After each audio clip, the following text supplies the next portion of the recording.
Is my Go ahead. Can you hear? I can. Can you hear me?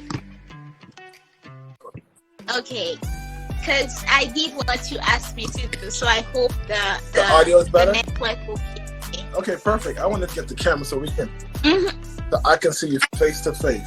Hey, how are you doing? How's my audio? Your audio is I can hear you great. good. Can I you can hear hear me? you good. I'm so glad that we get a chance to talk. Part 2 of our discussion. Part 1 is on my YouTube, Life Coach Eddie, Life Coach EDDY. Go check out Part 1. It's an impactful story. Take an hour of your day to listen to it all. I mean, it's tough subject matter, but I feel like this total story is going to be impactful because you are at a different place now, and for you to be at this place, it's just an amazing journey. So I am excited to get into Part 2.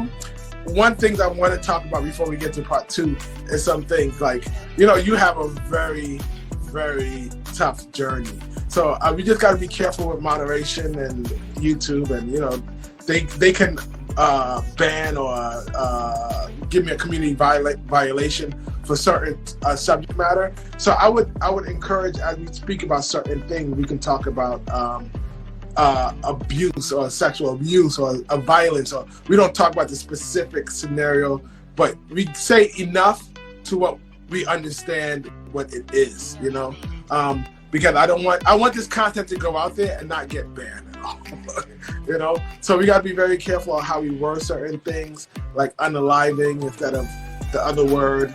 I mean, you might slip up, but I just want us, as we journey it together, so we can unpack everything that you are aware of that side of it.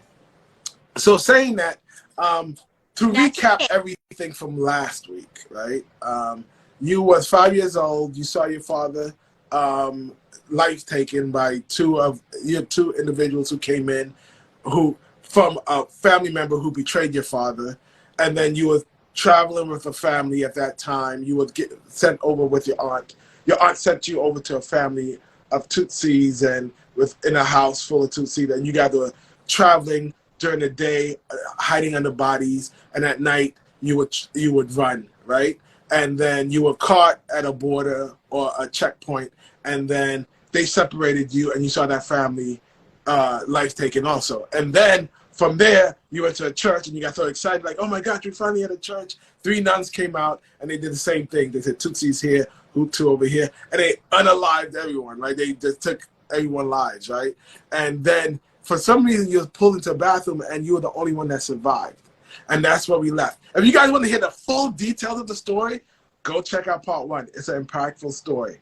Okay, so take it from there. Okay, so, thank you again for having me. It's an honor to share my story.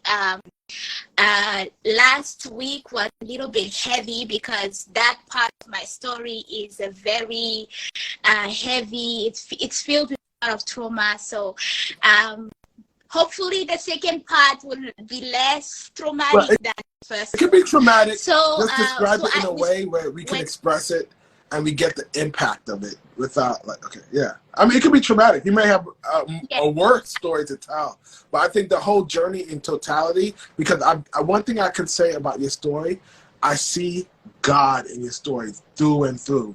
And I see demons and Satan in your story through and through.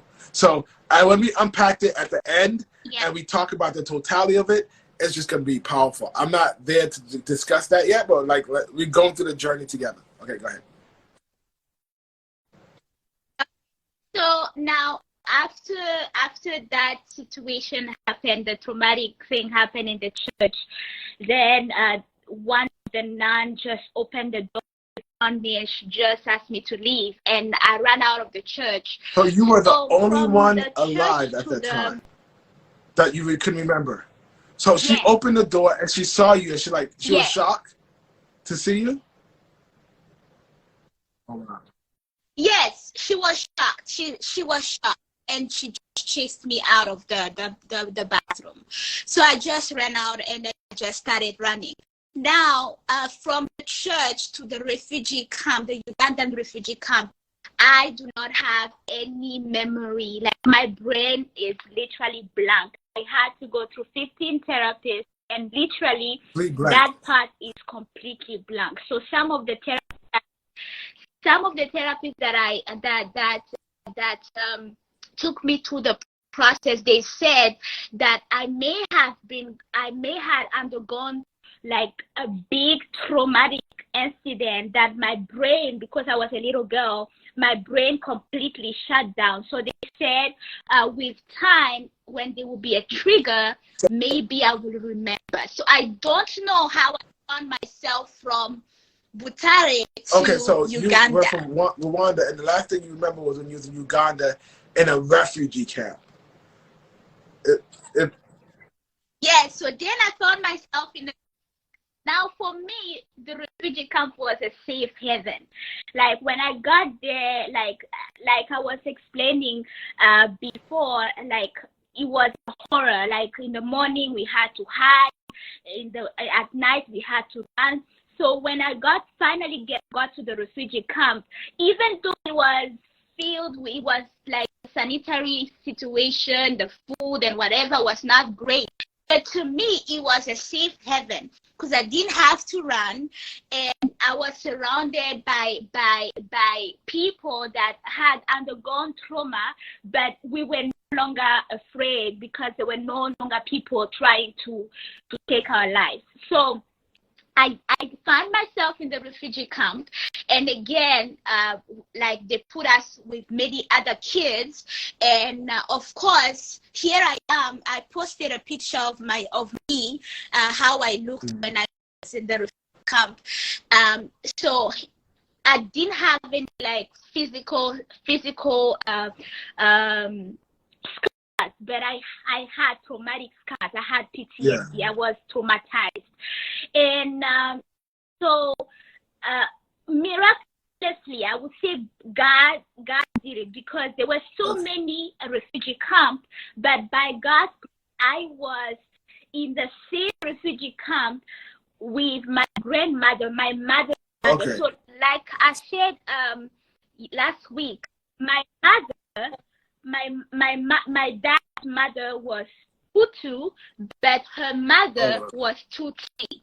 So during the genocide, she was also running life, and she found herself in a Ugandan refugee camp with one of her daughters.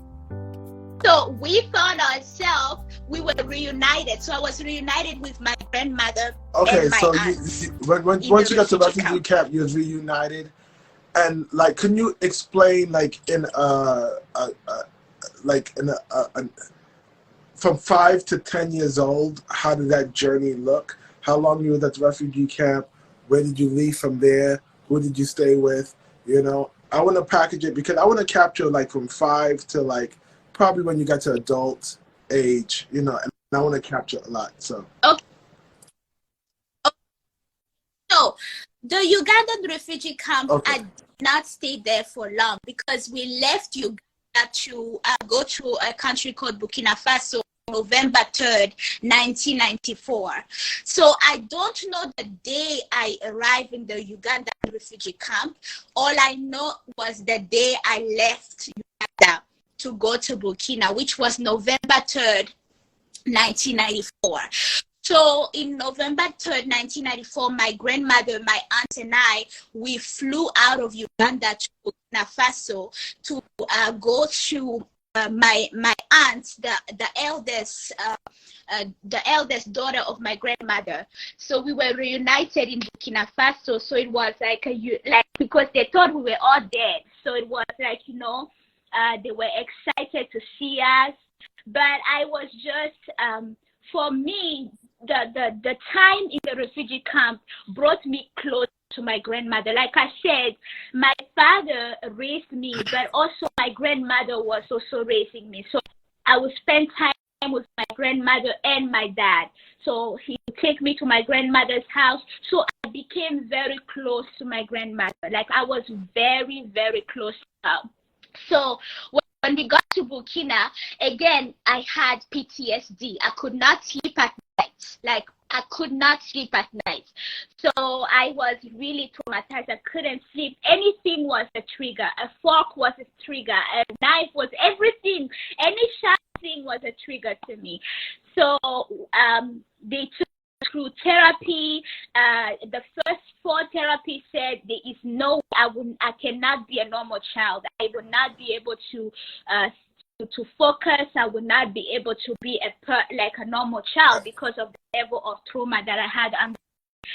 But my grandmother didn't give up. She refused to actually accept that. So she homeschooled me. So how long were you with your grandma? How long did you live with her? So we got to Burkina November 1994.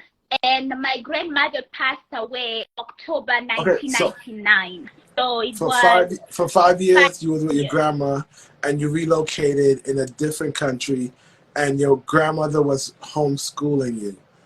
Okay, so after she died, yes. How did that look like? Yeah. So before I go to that, I have to share a part of the very important story. So we got to Burkina on November 1994, but in January 1995, there is an uncle who came to Burkina. He also flew as a refugee, or I guess because I was a refugee, so I thought it was a refugee. And he came to live with us. So we were living in a house with 14 people, but there were only 2 men. I mean, male, and he was the oldest. He was in his 30s, and I was 5. So to me, he was a father figure to me. So I started looking up to him.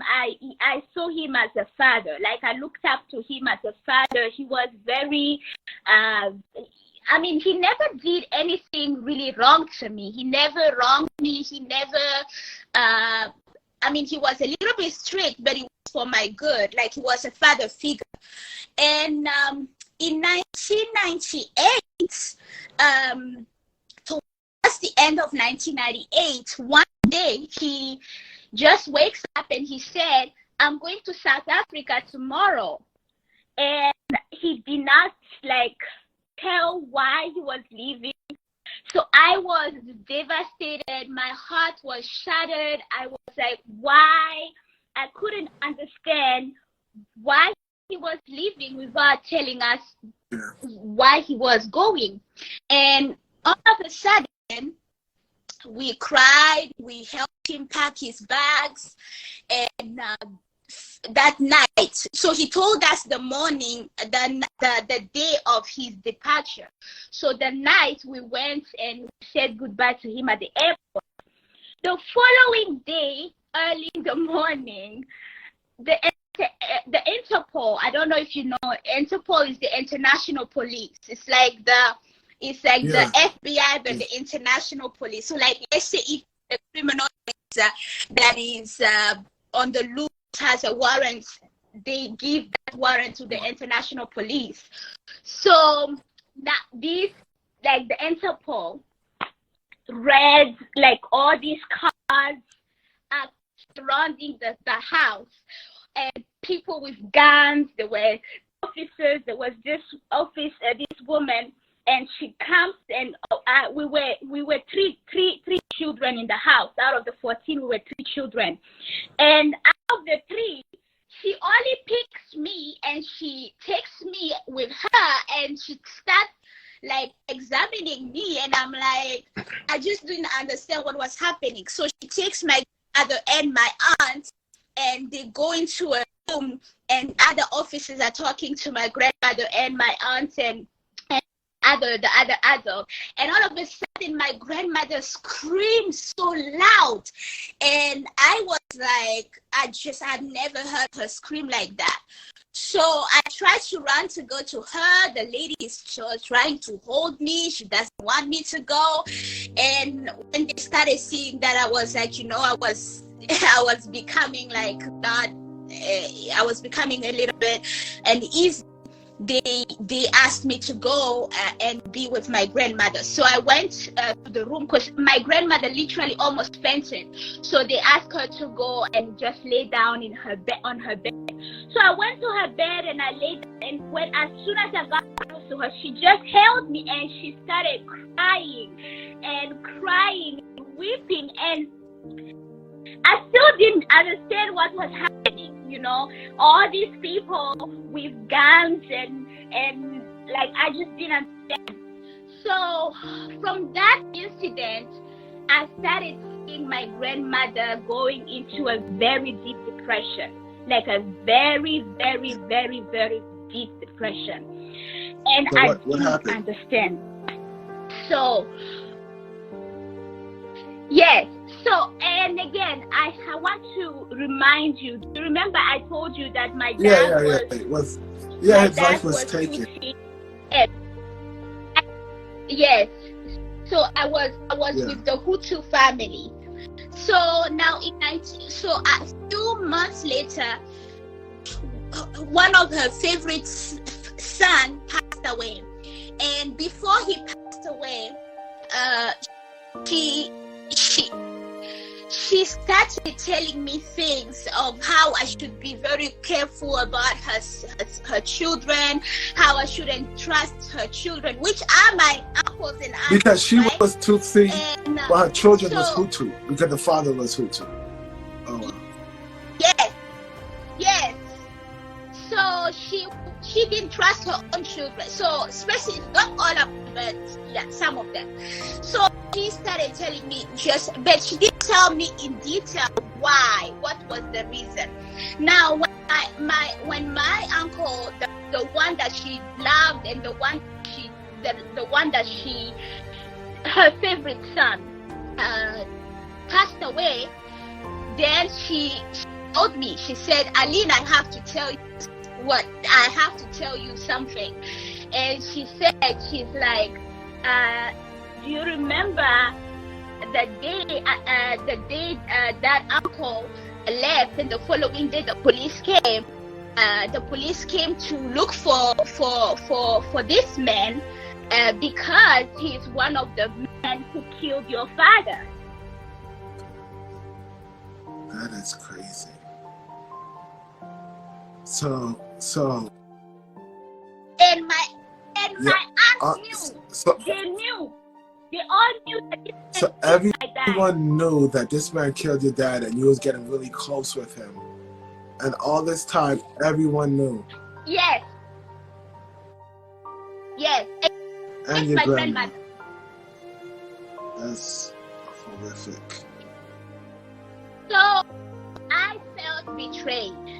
I felt betrayed. I cannot trust my family. Like I could not trust my family. So let me ask you a question. My uncle in that passed situation, away. When the mom was fleeing and she had son that was Hutu, her sons didn't try to protect her from, like, were they that vicious back then? They were not in. They were all abroad.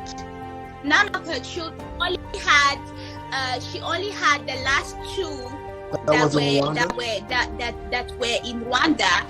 Yes, but her last born was not even with her at the time when the genocide happened. All abroad. But the one who took the father's life was abroad. in Rwanda, right? So yes. Okay. So he didn't try to protect his mom, or he was just doing a lot of evil at the time. No, in two different cities. My grandmother in the east, I was in the southern part of That is, and you couldn't really recognize him because when you saw the two men that come in, you just saw that. Yeah, you're under the bed. I was under the bed. And he could have been the one that came back and was looking for you. And look at all these years later, he's living with you, and you're sitting on his lap, you're hugging him, and this man may have very well came to take your lives years earlier. That's bananas. All right. So okay, that's crazy. All right, so now your grandmother has passed away. Where are we? It's So not my 1999. grandmother. Now after she tells me 1999, October So 1999, she you're about passed away. 9, 10 That years was old. the beginning of hell. 11. I was Okay. 11. She died. She passed away 1 week Okay. after my 11th. So now you're 11. So now I'm 11. I have no one that I trust in my family, and my hell began. Like I always tell people, for me, the genocide was a time bomb. Just opened with it didn't explode. It was traumatic, but it for me it was not the greatest trauma that happened in my life. Yes, it was traumatic, but I went through it. So she passes away, and of course now I'm living with people that I don't trust, and that do not love me, and it's not that they even hide it. I was a black sheep. I was Tutsi among wolves. I knew that I was not welcome. Like my dad's name was never mentioned in my family. It was like he never existed. I never ever had the right to remember my dad during the 100 days of commemoration. No, I couldn't do that because I was living with people that did not recognize that the genocide happened. They didn't accept that there was genocide. So because of that, I was not even allowed to mention my dad's name. So I grew up with people that just, yeah. It was not. So, it was when not you say a you good side. grew up Like with I people, said, like I grew up with. what are these people? Are these people with neighbors? Were they family?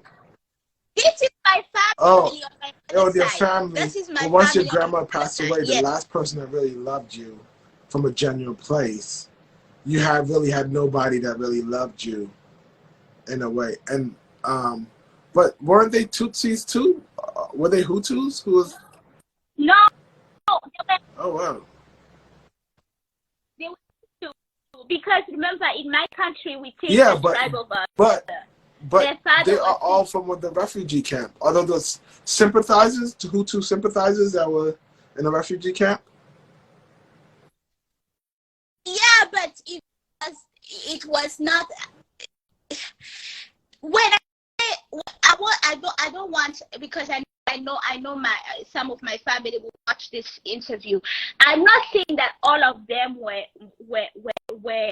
bad or extremists or were against my dad. But my aunt, that person that was living with me, the oldest sister of my mother, she was an extremist. She just did not like Tutsis. She did not like it.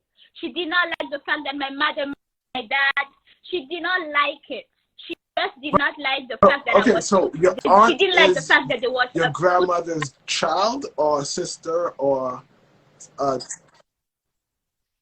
grandmother's oldest daughter. Yes. So your aunt that you're talking about is your grandmother's oldest daughter, and she didn't like the fact that her mother was wait. She didn't like the fact that your mother was married to your dad. Okay, that's pretty. Yes. That's pretty goofy. Like what?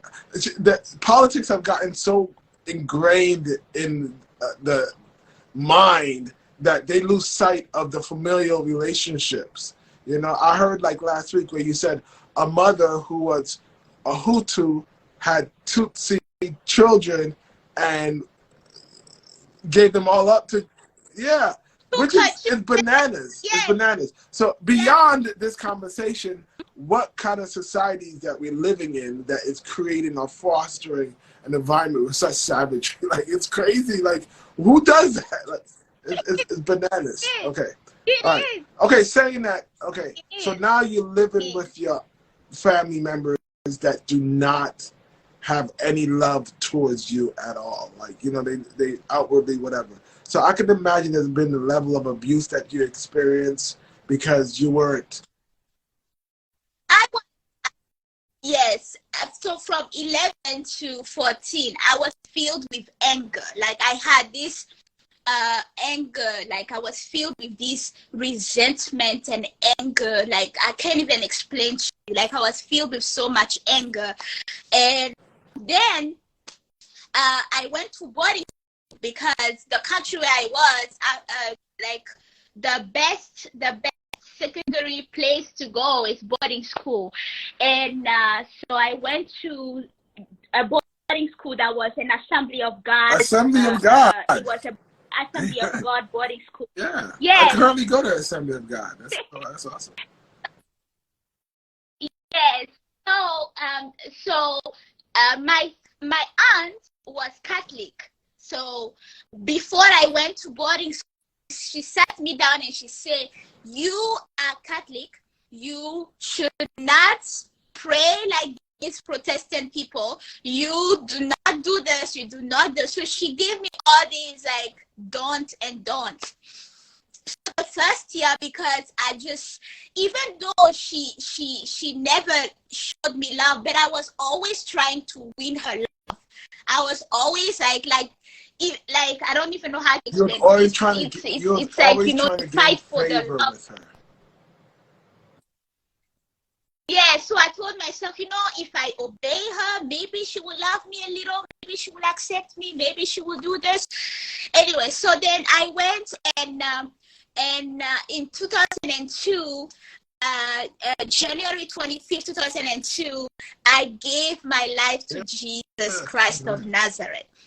And that was for me the best moment, best day of my life. Because the anger, the resentment, the pain, the fatherless feeling, the bitterness, the everything that I felt just melted, and I experienced the love of Jesus, the love of the Father. Okay, so you were about 14 or 15 years old, right? Okay, so between 9 and 11 and 14, were there anything traumatic that occurred, or? Yeah. Well, my grandmother passed. Or not traumatic, but any significant life journeys. So the significant things that occurred in your life as your grandmother passed, you had your family there had custody over you. Yes, you were kind of a black sheep. Then you start going to a boarding school. Yes. And the boarding school was a part of Assemblies of God. And then at 14, on your own self, your own choice, you chose to give your life to Jesus Christ, which is a blessing. And then, how was the journey from 14? So, for me, boarding school was 4 years, and I gave my life to Jesus during my second year. So, the 3 years of salvation and walking with God were the best moment, because it was a shelter. Like, I didn't have my aunt and uncle, and I was not like a black sheep. Like, I had my own, like shelter where I could grow with God, understand. So what I was reading. Okay, let's explore that a little bit. Like, what happened in the school? Was everyone giving their lives to Jesus Christ? Was it like, the leader saying, "Hey, everybody, you gotta get saved in order to be part of the school"? What was the scenario that led you up to the point of you saying, "Okay, at 14, after everything that happened to me, and seeing my father murdered, seeing my family that went through murder, seeing all these things traumatic, being rejected, living with my uncle who killed my father, like all these things, what led you to get to the point where I said, okay, let me try Jesus"? I said the detail in my book, but I want to share that since you are asking. I wasn't bullied. Like I said, I was filled with anger. I was filled with resentment. I was filled with so much. I was really angry. I was an angry girl. Like, I was filled with so much anger. So my first year, I've always been a leader. Like I've always been a leader from primary up to that. So when I got to boarding school, my friends they voted me class representative. So I was the leader of my class, and I would use the leadership to actually bully some of the girl and fight. I was just a fighter. Like I would just fight. If the battle is, if there's a fight, anything was just angering me. But there were these two girls, Fidelia and Danielle, and I just did not like them. I didn't like them for one reason. They were born again. They were filled with this joy. They loved me so unconditionally, and I just didn't like it. So every time they would invite me to go to church, and I would say no. They would come and invite me, I said no. And they would come and say, wow, church was good. And I would look at them, and I just didn't like them. I didn't like the joy. Because the spirit, the demons that were in me were just repelled by the light that they carried. And so Fidelia, she decided to pray and fast for my salvation. She took me as a what you call it, as an assignment for me to get to be saved. So the whole year she will invite me. They will come and invite me and say no. I will even mock them. Like I will go during the we used to have a compulsory service on Wednesdays or Thursdays, and the school will invite a pastor or a guest to come and minister, and every time they will at the end have an altar call, and every single week I will raise my hand, not because I want to give my life to Jesus, just to mock them. So I was just very sarcastic. I was a very, very sarcastic bully person. Like I was just angry at life, and so it's so interesting what you kind of said about like their joy made you uncomfortable, you know, and you probably thought it wasn't authentic. You probably thought it was just, and it made your spirit. It disturbed your spirit in a way where you just didn't like them because they had a joy and they really believed in Christ, probably, you know, and they wanted you to bring you. Yeah. And I mean, it's so interesting that you recognize like there was things that was inside you that would made you just didn't like them at all. And it wasn't based on anything that they did to you or against you. It was really their joy. No! It was just joy. They were always happy. They were always rejoicing. They were always praising God. They were always, so for me, it felt so annoying. Like they would always talk about God, you know? And I would try to find something to be mad at them, but all I could find was the fact that they were happy. Yeah. And I just didn't like it. Yeah, okay, so then you give, which is amazing, the journey. Then you decide to give your life to Jesus Christ. What made you decide? What was the trigger? What was the exact trigger? So that day was interesting. So that day was, like I said, every week I used to give my life to Jesus, but like just raise my hand, the prayer, there was nothing really going on.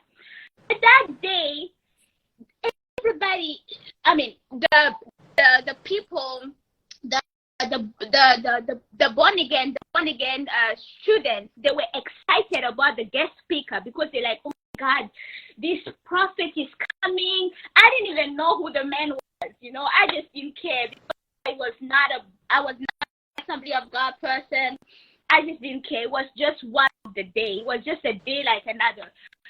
But this time, I used to be, like I said, I used to be a bully. I used to be very like sarcastic. So most of the time, I would hate to just get there and just make noise and distract people when they're worshiping. But that day, I got there earlier because everybody was talking about, oh my God, we need to find good seats because this. So I got a little bit curious. I'm like, wait a minute, everybody is excited. Who is this guy? Why is everybody excited about this guy? decided to go early, and we got good seats. Normally during worship, I would always like chat. I would always disturb people. Like I would always talk and disturb. But that day I couldn't. It was as if I was arrested. I was arrested. Like I could not. So you was captivated by the preacher, and the preacher really. No, he had not yet preached. He had not even preached. Okay, during the worship. Oh, amen. During the worship, you really felt the Holy. The atmosphere just arrested me. I could not do any. The thing that I used to do. You felt it come upon you. I'm gonna tell you something. Like I got saved in a Assembly of God church too, like in Orlando. You know, I mean, just going, and it was during praise and worship. It was the whole. It's called the Holy Spirit fell upon me, and I was like, what is this? You know, and I started lifting up my hands or whatever. So I definitely understand that experience. So okay, now you're saved. Well, thank God, glory to be to God. So I can imagine your perspective in life changes, right? From that point forward at 14 years old. So can you describe from 14 to 20, like those next 5 years? How did that look? So from 14 to 14, 16, 17, I was still in boarding school. Well, okay. No. 2002. I left boarding school in 2005. 2004. Okay, but look at this. How did you get into boarding? I mean, I know you say that your family was kind of rejected you, but they put you in boarding school. But didn't they have to pay to put you in boarding school? Well, I had but grades. I mean, but they made sure you went to school. So your family. Okay, so let's put some context behind everything. So my aunt, the sister of my mother got married. She got married to a man who was wealthy, and she was also wealthy. Okay, so this is some good context. Your father was a politician, and he was adopted too, right? So he was targeted. And is it safe to say your family were well off in Rwanda when you guys lived there? Like you guys were more upper class? So my family on my mother's side was very well off. And your dad was doing fairly good for himself, but no? Okay. Yeah, so we are talking in a situation where you guys were a little bit, you experienced this from a lens of you guys were in a different class a little bit, you know. So as you journey, I will honestly say I never experienced poverty. No, it's good to recognize, you know, because the way it's good to understand the context of this journey, right? So when you get to Uganda, you're in a certain position and you was targeted because beyond this, you know, I investigated, like, you know, why did the Civil War happen initially, you know? So it's like there's a whole like unpacking of all this. Is a lot, you know. People feeling slighted. People feeling like, you know, it's just crazy, you know. So saying that, it's so good to understand your journey. So when you get to Rwanda, you know, they put you in boarding school. So even though it seemed like they were caring for you because they're wealthy, boarding schools are actually them denying you. They don't want nothing to do with you. They're just putting you away. Is that safe to say? It was God's. Yeah, because that's where I got like, saved. Would you say if they really cared for you, you wouldn't be going to boarding school? You'd be more at home, going to school. No, okay. No, actually, it was because the country where I was, the best school, because the boarding school I was the best school. It was the #1 school in the country for girls. So for that I will not say bad to me. When it comes to financial or like helping me or studying. Or I cannot say that they did bad thing. But again, money is not the answer of everything. Like yes, I did stuff. Yeah, money is definitely not the answer to a lot of these things. But to understand, like when I say I see God in this scenario, I see where God was able to pull on the hearts of people even when they were doing things that they weren't supposed to do. That's how God works. He impresses upon, certain things, just like when you were at the checkpoint and the guy who was killing Tutsis all day, recognized you, and it was really because of the God that he saw in your father, and something must have triggered in him to say, hey, that's his daughter. I need to pull her out. And why would he care? He'd been killing Tutsis all day, But that's God working through those scenarios, right? So God was with your aunt too, impressing your aunt and making sure you're in the same scenario, even though you may not recognize everything that she did was really blessing you. Yes, I understand. But with people, you're gonna understand that people are influenced by, just like God said, forgive them for they know not what they do, because they are influenced by demonic forces or whatever. That there's no weight in those actions. That's their journey, and hopefully they don't go to hell, but they need to find their journey. But I can see God playing throughout. So God was allowed to impress your aunt to make sure you're in the best school, and now you're in the best school. You got saved at the best school, and now you're in a journey, and now you're like you said you were there till you're 17. Yes. 16. No, 16. Okay. 16. Yes. So then, of course, the detail of my walk, the walk of the journey is in the book.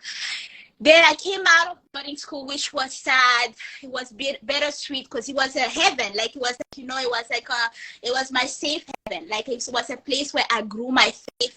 I learned walk with God, my faith with God and everything. But now I'm back in the house, and I have to continue my second part of my high school. The house. In living. And I can imagine from 11 to 16, there's a lot of things that unfolded that would be in a book that people should really read. Yeah. Yes. Okay. Yeah, it's a lot. All right, so you lived back in the house. So get back in the house, and then in March 2005, I was sexually abused from March 2005 to December 2008. I was sexually abused by the husband of my aunt. Jesus. Did your aunt know at all, or was it something that you... Yeah. Excuse me? What happened? She gave it to her husband. So they wanted to have a child, and she said that it's okay, that in the tradition it's okay for that to happen. And of course, I had given my life to Jesus. I was saved, and I had made a vow to God that I would not, So she get give myself under the, and she.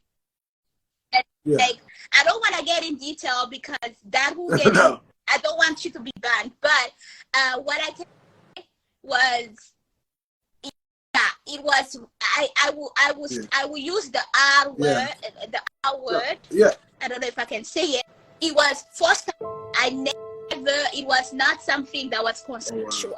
It was not something that was consensual. It was manipulation, and I never let him. He always forced himself on me. So I lost my innocence at 16. From 16 to 19, I just was done with God. I was bored because the night it happened, I was reading my Bible. I was about to go to bed, and I was reading my Bible. And the chapter I was on was Isaiah 43. And you know, Isaiah 43 verse 19, it says, behold, I do a new thing. So I was like, God, is this the new thing? Why did you protect me? So for 3 years, I did not pray. I did not read my Bible. I just became wild. Jesus. So when you came back, your aunt encouraged, or your aunt tried to tell you that you're gonna be given to her husband. Basically, I will be a surrogate. And I'll just have give, a baby. I'll just give Did you have a baby by him? Yeah. No. Okay. What, do you know why that didn't end up happening, or? Well, so this is the thing. This man was doing witchcraft. So I was not the only girl in the house, and we were 3 girls. Remember, I told you about the three children that were raised. We were 3, and he abused all 3 of us, and none of us 3 gave birth. Okay, and your aunt was never able to give birth too, right? No, with him. She was married. Yeah, not through him. Before, but okay, with so him, she never. God, he probably had he probably had issues. All right, so for 3 years you were being abused and forced to do things that you didn't want to do, and you were at a point where it affected you. You became wild, right? You lost your faith. I gave up on my faith. I gave up on everything. I was like, you know what? God took my dad to 98%. At that time, I didn't even know that I had any family member on my father's side who were alive. So I was like, God allowed my whole family on my father's side to be wiped out. He allowed my dad to be killed. He allowed me to live with one of the who killed my dad. He took away my grandmother. Now I'm in this mess. I'm done. So I just gave up on my faith. And on the 3rd year, and the thing with abuse, anybody who's been through sexual abuse, your abuser will always try to demean you. He will always make you feel like there is no way out. And my abuser was, like I said, he was very wealthy, and he was very influential, and was friend with the president of the country where I was. So there was no way out for me. There was no way for me to go and take him to court. There was no way. So he would literally tell me, like, there's no way for you to run. So I felt like I was hopeless. Like there was no way out. There was no way out. And on the 3rd year of the abuse, I was like, I'm just gonna end my life. This is it. There's no way out. God has abandoned me. I'm just gonna do it. So I got everything ready, wrote my letter, everything. When I was about to put the rope on, I heard this vivid, like I said, I had not read my Bible for 3 years. But I heard this vivid voice, John 10:10.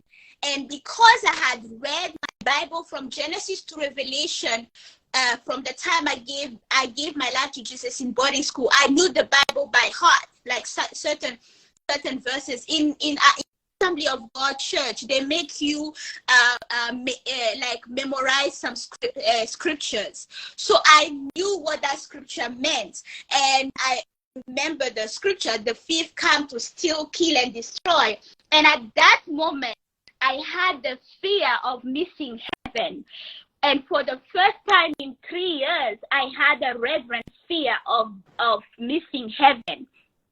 And I stopped it. But it didn't stop. The suicidal thought didn't stop. It continued. And I tried a second attempt. it didn't work. And then the third attempt, now I was like, you know what? My mother was killed in a car crash. I'm going to do the same. I'm going to find a truck.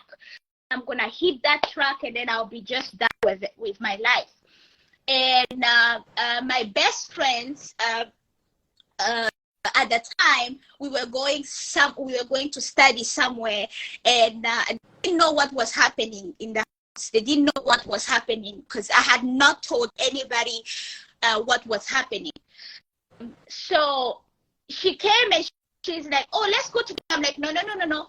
You go your side because I have to come early because I knew what I wanted.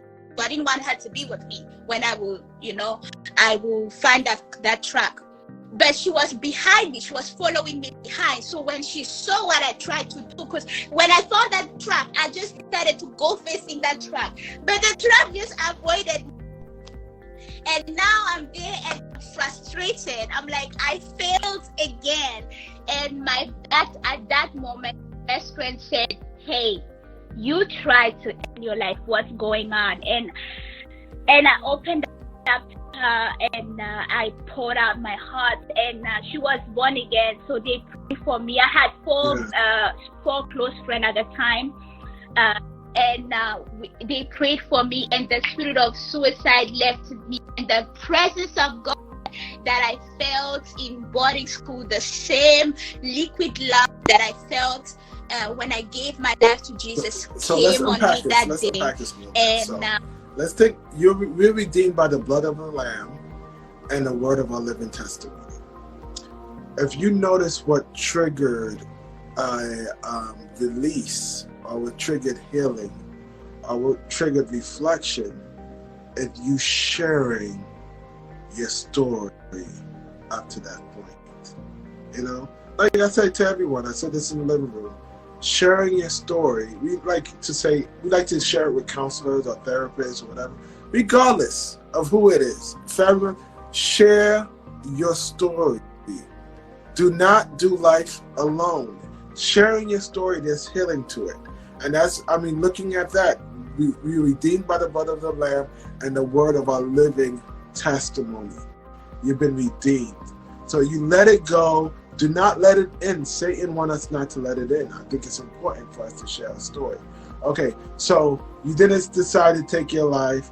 How did, from 19, I think you're 19 or 17 or 19 to... At that time, I was 15 now. Yeah. So I don't want to fast forward this because I want to capture how you got to the United States. Like, could you put like the big...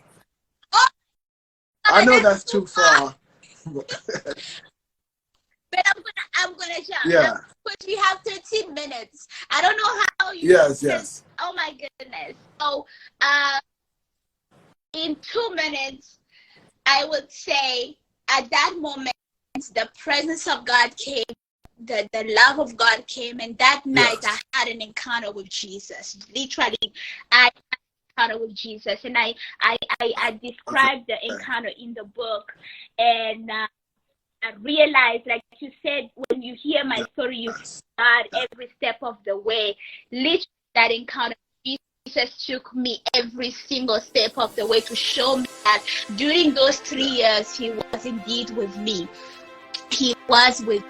And I faced my abuser and my aunts, and I told them He would never touch me unless I'm dead. I would never allow Him to touch me again. You took a stand, and you didn't care where it was going to happen after that point. And you said, it's never going to happen again. Now yes, and from that point forward, it never happened again, right? It never happened again, but now the persecution. Yeah, of course, because you're not under His will, so He's going to attack you, right? So. Yeah, so He had financial abuse. We held everything, all. The cars, everything, everything. He just withheld everything. So I was living in a very big place that I had no access to financial things. And I had to take So care of you myself. you end up I being had by to find yourself, a way. or you were no longer living with them, No, he didn't allow me to leave the house. or they didn't allow you to He live? didn't. Because if you let everybody know, and I'm going to expose him. So he was kind of like, he was like, you either stay and you die and do it, I'll fight you, but I'm not leaving. You either stay or you stay. There was no other. So how did you end up option. leaving that situation? So because, like I say, he was friend with the president, and remember, I got to that country as a refugee person. So at the age of 18, I had the right to apply to become a citizen of the country. But because this man was, very close to the president, he just did not allow that to happen, because he knew if I have a passport, then I'm just gonna leave. And in 2009, I found that actually I had family member on my father's side that had survived. So that gave me more hope to fight and run away and leave. But I couldn't, because I didn't have a passport. And I couldn't live with my refugee status because I just couldn't. So I started, like, it was now warfare, like the spiritual warfare. And because this man was very, very deep in witchcraft, very deep. When I say deep, it's an understatement. So he tried all kind of things, and I mentioned all of So this. how did you get out of his? Yes. How did you run to the family members that were available? Like, how did you? No, I couldn't. Well, but how did you get out of that? You eventually got out of that situation. How did you get out of there? Describe that. So how I got it, I fought through prayer. By the grace of God, I got my passport in 2011. But how did you get it? On July 3rd, how did you get it? Like you said, you couldn't get it. Oh, okay. It's a long story. I literally had to. It was God. I had to fight. The Bible says our weapons are not carnal. Yeah. They are mighty in power. So I literally will just go battle in the spirit, and I will go and God will just align me with the right people. So he aligned me with a judge who was a born again woman, and she actually took up my case, and she literally pushed to the point that she made sure that the president, because it was it had gotten to the place where it was only left for the president to sign for me to become a citizen. So for you to get your passport, you went in on your own and filed paperwork for it to go through a judge, right? You went in and filed paperwork for it to go through a judge, independent from your uncle, right? Okay. Yeah. So we had the process. Okay. You started the process. 16 even, but okay, it was withheld. So you went back to the court to try to get it pushed through. Yes. So that. Okay. Yes, and then the judge saw it, and the judge pushed it through. Did you make any pleas to try to get it pushed through, or did it get pushed through without you knowing? I think I will go to the ministry. I will go to the Ministry of Justice. I will go there. It was a very, very, very, very hard battle. Very hard battle. So from your passport to how did we have a little. Because they have a book, and because in the book they can read all the details. How did you get to the United States from the passport to the passport? From the passport, I left Burkina and I found myself in South Africa, Latin America. I left Burkina Faso and I found myself in South Africa, and that's where my life began. And when I got there, then I was free. I was free. no longer, in bondage, and I had now to go back and pick myself up and start healing from all the trauma. And how did you get to the United States? So I got to the United States. So I studied geology. In South Africa, and I wanted to further my studies, and then I got an opportunity to come and pursue my study, and then I came to the United States in 2016, and then I got a job, and then that's what brought me here. So from being a refugee to find yourself in South Africa, studying in college, and then coming to the United States with an opportunity, getting a job, and like professing the name. That's from being under dead bodies to raising dead bodies. Of raising that situation. What a journey! That is amazing. The things that you have seen throughout your life and the things that you have encountered, nearly everyone that's probably on this live or everyone that's going to see this haven't encountered what you encountered.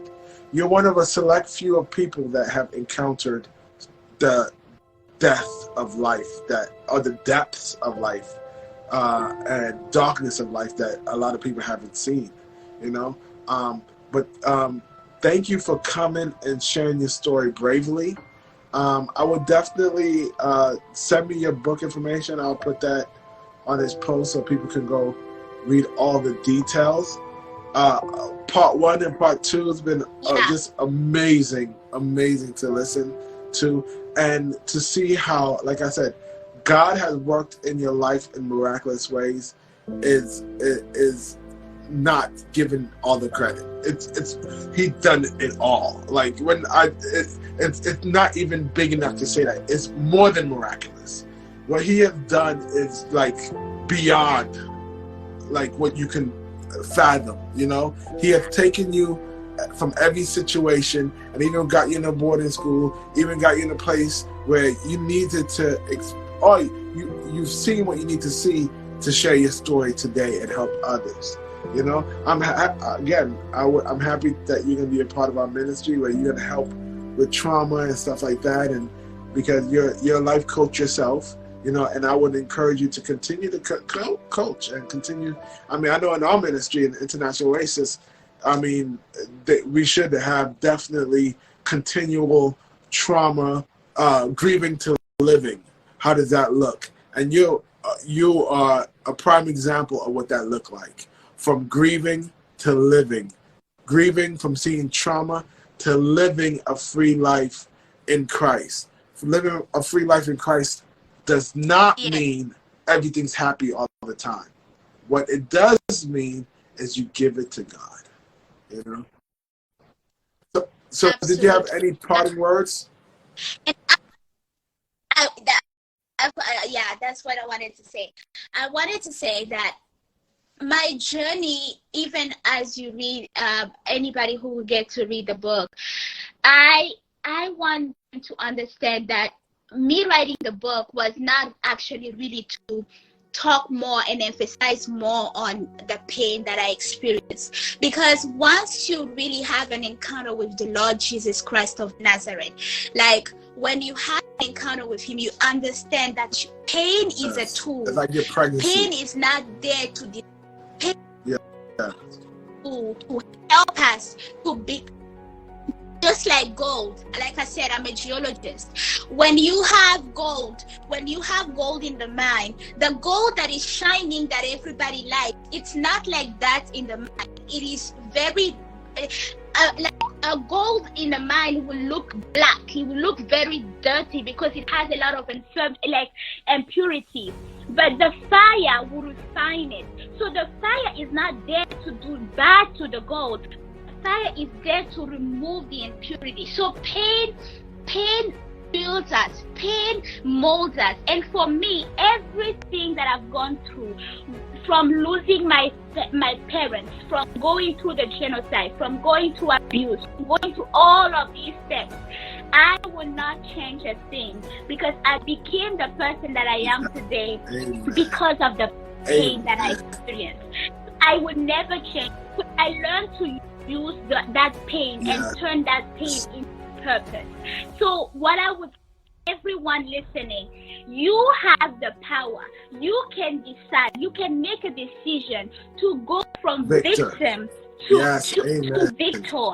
You can go from feeling sorry for yourself to become more than a conqueror, because we are not called to just survive.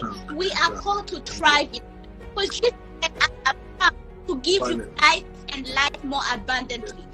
For you to live an abundant life, you have to be willing to allow your pain to turn into purpose. And that's and amen. What a good word. And long suffering and feeding off that. Long suffering is part of the journey. We need to receive that. Long suffering is part of refinement. Thank you, Aline. Yes.